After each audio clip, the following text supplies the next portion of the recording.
खेती को फायदे का धंधा बनाना ही है, नहीं तो कौन खेती करेगा। और इसके लिए हम सब जो बैठे हैं एक टीम है। आप केवल वीसी नहीं है, आप केवल निदेशक नहीं है, डायरेक्टर नहीं है, एक टीम, मार्गदर्शन प्रधानमंत्री जी का, टीम का मेंबर मैं भी हूं, कृषि मंत्री, कृषि राज्य मंत्री, कृषि सचिव, डीजी, एडीजी, डीडीजी, सारे यूनिवर्सिटी के वाइस चांसलर, केबी के, हम सब एक टीम के सदस्य हैं। और हमारा मंत्र अब है एक राष्ट्र, एक कृषि, एक टीम। हम एक दिशा में आगे बढ़ेंगे। तो नमस्कार, स्वागत है आप सभी का डीएसए के मंच पर। साथियों, आज मध्य प्रदेश में विशाल आंदोलन पद वृद्धि को लेकर और ईएसबी के बहुत सारे नियमों में बदलाव को लेकर हुआ है। इसके लिए बहुत सारी जानकारियां बहुत जल्दी आपको मिलने वाली, लेकिन फिलहाल यहां पर एमपी गवर्नमेंट के माध्यम से प्रारंभ करी जा रही है महत्वपूर्ण योजनाएं और वर्तमान में जो राशि ट्रांसफर हो रही है उसको लेकर बड़ी कार्रवाइयां सामने आई हैं। सबसे पहले तो मैं आप लोगों को ये बता दूं कि मध्य प्रदेश में पद वृद्धियों को लेकर, पदों को लेकर काफ़ी कुछ आंदोलन हुआ है और वर्तमान में लाडली बहनाओं को लेकर, लाडली लक्ष्मियों को लेकर, लाडली बहन आवास को लेकर और रोजगार को लेकर बड़े मुद्दे आज आपके सामने। तो आप लोग सेशन को शेयर करिएगा। सबसे पहले मोहन यादव साहब ने लाडली जो लक्ष्मी योजना है उसको लेकर बड़ी बात कही है। बालिकाओं को उज्जवल हो रहा भविष्य को लेकर दिसंबर 2023 से लगाकर अभी वर्तमान मार्च 2025 तक 3,99,000 लाडली बालिकाओं को मिला है लाभ, ये बताया है, क्योंकि बहुत लंबी प्रक्रिया रही है लाडली बहनाओं को, लाडली लक्ष्मी योजनाओं को लेकर।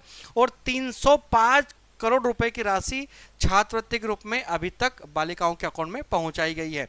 इसी के साथ में एक बड़ी बात जो कि आप सभी को जानना चाहिए, है ना, यहाँ पर अगर वीडियो कर लेना यहाँ पर, ठीक है। तो सबसे पहली बात आप देख लीजिएगा, मुख्यमंत्री कल्याणी विवाह सहायता योजना, इस योजना का लाभ क्या है और इस योजना के लिए रजिस्ट्रेशन कैसे होगा बताने वाला हूं। ये योजना की मुख्य बातें विधवा महिलाओं के लिए, कल्याणकारी बहनों के लिए है। साथ में विवाह उपरांत 2 लाख रुपए की आर्थिक सहायता भी आपको यहाँ पर दी जाएगी। अगर कोई विधवा महिला है और वो पुनः विवाह करना चाहती है तो 2 लाख रुपए की गवर्नमेंट की ओर से राशि प्राप्त होगी। इसके आवेदन कैसे होंगे बताने वाला हूं मैं आप लोगों को। और ऑनलाइन आवेदन हेतु आवश्यक शर्तें क्या है, तो सबसे पहली बात, जो आवेदिका एवं पति की आधार ई-केवाईसी समग्र आईडी पर अनिवार्य आपको देना होगी। साथ में विवाह स्थिति समग्र पोर्टल पर अपडेट करना होगी और 8 अंकों की एक ही समग्र आईडी, परिवार आईडी डालना होगी। आवेदन पब्लिक डोमेन से लॉगिन किया जाएगा, ये भी आपको यहाँ पर ध्यान रखना है। इसी के साथ में आगे बढ़ेंगे और आगे आपको यहाँ बता दें कि मुख्यमंत्री डॉक्टर मोहन यादव द्वारा महत्वपूर्ण अभी घोषणाएं हैं वर्तमान सरकार की, ये भी आप लोगों को यहाँ पर देखने को मिलेगी। इस घोषणाओं के माध्यम से कर्मचारियों को स्वास्थ्य बीमा योजना का लाभ प्रदान किया जा रहा है और जो गवर्नमेंट कर्मचारी उन्हें 10 लाख रुपए तक का यहाँ पर लाभ प्राप्त होने वाला है, ये भी बताया है सरकार ने। साथ में आपको करेंसी की आवश्यकता नहीं, डिजिटल की आवश्यकता नहीं है। अगर आप गवर्नमेंट कर्मचारी एमपी में तो आपको 10 लाख का यहाँ पर लाभ होने वाला है, यानी कि स्वास्थ्य इलाज होने वाला, उसको लेकर भी मैं अभी आपको आगे बताने वाला हूं। रिक्त पदों को लेकर प्रतिवर्ष लोक सेवा आयोग की परीक्षा आयोजित करके सुनिश्चित करी जाएगी, सारे पदों को भरा जाएगा, इसमें भी संबंध में बात कही है। शासकीय कर्मचारियों की सुविधाओं को शासकीय आवास की व्यवस्था प्राथमिकता बनाई गई है, उसमें भी ध्यान रखा जाएगा। इसी के साथ में सबसे बड़ी बात जो मोहन सरकार ने आज कही है, आइए इस पर भी मैं आप लोगों का पहला नजर लेकर आता हूं। तो पहला प्रयास रहेगा विभागों में रिक्त पदों पर भर्ती की प्रक्रिया निरंतर चलती रहे। मोहन सरकार सजग है और डॉक्टर नाम लगा हुआ है तो रोजगार की ओर आकर्षण बहुत है, बच्चों की ओर झुकाव भी है इनका, तो रोजगार के अवसर तलाश रही है। और इस संबंध में गवर्नमेंट ने बड़े प्रयास करे, अभी प्राइवेट रोजगार को और भी ध्यान आकर्षित करने के लिए फैक्ट्रियों को लाया जा रहा है, योजनाएं चल रही है। लेकिन इस समय मोहन सरकार की ओर से आया एक बड़ा बयान, पहले आप सुनते फिर आगे चर्चा करेंगे। मैं शिक्षा मंत्री था, मुझे बड़ा अटपटा लगता है कि शिक्षा मंत्री के नाते से पीएससी, केवल ये थोड़ा अटपटा लगा कि हमारे विरोधी दल के लोगों को, कि उनके समय कभी भी कोई शिक्षा मंत्री ने पीएससी कराई नहीं। पीएससी करोगे नहीं तो भर्ती कब होगी? इसके परिणाम क्या निकला? विक्रम वर्मा जी ने कराई थी, उनके समय भर्ती हुई। बाद में आपने जयमान सिंह की पौड़ी के समय हुई थी, फिर हमने कराई थी।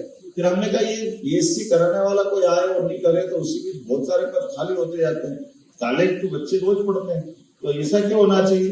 अब हमने कोशिश करी है कि अपने लिए पीएससी के लिए कोई विशेष डेट देने की जरूरत नहीं, संख्या लेने की जरूरत नहीं, इधर पद खाली हो इधर हर साल भर्ती होना चाहिए अपने आप बिना संकोच के, कोई रोकना नहीं, सारे विभागों के अंदर जो पद खाली होते जाए। तो आप लोगों ने देखा यहाँ पर कि नए रास्ते तलाशे जा रहे हैं, जितने भी विभाग रिक्त पद उनकी जानकारी मांगकर यहाँ पर रोजगार के अवसरों को बनाया जा रहा है। साथ में इसी समय पूर्व मध्य प्रदेश के जो चीफ मिनिस्टर रहे शिवराज सिंह चौहान, ये अभी वर्तमान में कृषि कल्याण मंत्री में है केंद्र में, इन्होंने कृषियों को लेकर, कृषि विभाग को लेकर बड़ी समीक्षा करी है, बड़ी बैठकें करी है और बहुत बड़ा निश्चय निकाला है। तय क्या करा है कि खरीफ की फसलें जो है उसके विकास के लिए कृषि संकल्प अभियान चलाया जाएगा, ताकि जो खरीफ की फसल है उसकी पैदावार बढ़े, है ना, बोई ज़्यादा हो और उसके लिए नए नए विभाग तैयार करे जाए। इस बात को लेकर शिवराज सिंह चौहान ने बड़ी बात कही है। पहले आइए बात सुनते हैं, फिर हम आगे भी बढ़ेंगे। पिछले दिनों हमने खरीफ कॉन्फ्रेंस की थी जिसमें कई राज्यों के कृषि मंत्री आए थे और हम लोगों ने तय किया कि इस साल खरीफ की फसल के लिए ही हम विकसित कृषि संकल्प अभियान चलाएंगे। अभी हमारे जो रिसर्च होते हैं 16,000 वैज्ञानिक हैं हमारे पास, सब रिसर्च के काम में लगे हुए हैं, लेकिन अभी रिसर्च यहीं से तय होती है, जो पुरानी रिसर्च है उसी को आगे बढ़ा रहे हैं। हम देखें तो कि ये रिसर्च आज के लिए उपयोगी है कि नहीं है, किसानों के सामने समस्या क्या है, उनके लिए जरूरी रिसर्च कौन से है।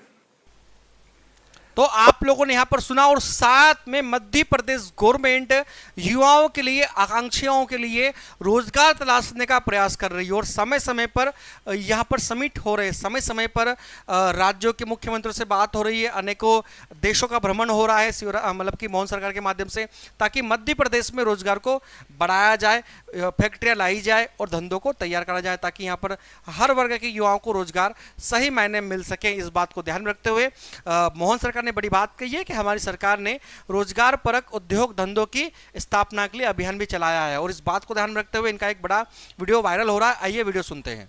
हमने अपने रोजगार दिलाने के उद्योग धंधों का भी अभियान चलाया, क्योंकि ये मान के चलो कि 9 करोड़ की आबादी मध्य प्रदेश की है, सारे सरकारी पद मिला लो तो 10 लाख भी नहीं होते सारे पद, तो बाकी बड़े सारे पैमाने पे लोग क्या करें, तो वो अपने अपने अलग अलग काम धंधे रोजगार सब प्रकार की व्यवस्था से जुड़े, लेकिन उनके साथ में भी निश्चितता हो, उनकी भी मदद हो जाए, उनका भी शोषण नहीं हो। इसलिए जैसे दूध के मामले में दूध उत्पादन में आगे बढ़ रहे हैं, क्योंकि दूध उत्पादन में मध्य प्रदेश का हिस्सा देश में 3रा नंबर पे और 9% दूध हम अभी उत्पादित कर रहे हैं, इसको ले जाके 20% तक ऊपर जाने वाले हैं। ऐसे में कई सारी इंडस्ट्री की बात। तो साथियों, इसी कड़ी में भारत का सबसे बड़ा राज्य जनसंख्या में उत्तर प्रदेश में यह आंकड़ा सामने आया है कि जो पुलिस विभाग है, इस पुलिस विभाग में महिलाओं की संख्या को लेकर सीएम साहब ने बात रखी। आप देख सकते हैं आज मध्य प्रदेश में लगभग 40,000 महिलाएं पुलिस बल में कार्य कर रही है। आज जब हम महिला सशक्तिकरण की बात करते हैं और प्रधानमंत्री मोदी जी के द्वारा महिला सशक्तिकरण के लिए किए जाने वाले कार्यक्रमों की श्रृंखला को आगे बढ़ाने की बात आती है, तो नारी शक्ति वंदन अधिनियम के साथ साथ लखपति दीदी का अभियान भी उसी कड़ी का एक हिस्सा है, जो महिला स्वावलंबन का एक नया उदाहरण है। महिला स्वयंसेवी समूह के माध्यम से 1 करोड़ महिलाएं आज प्रदेश भर में सशक्तिकरण की एक नई गाथा को आगे बढ़ाने का काम कर रही है। तो तैयार हो जाए आप लोग, मध्य प्रदेश और अन्य राज्य से जुड़ी हुई जानकारियां डीएसए के मंच के माध्यम से आपको हमेशा मिलती रहेगी और साथ में भी जो आंदोलन चल रहा है उस आंदोलन को लेकर आप लोगों की राय क्या है, कमेंट्स बॉक्स में जरूर कमेंट्स करें।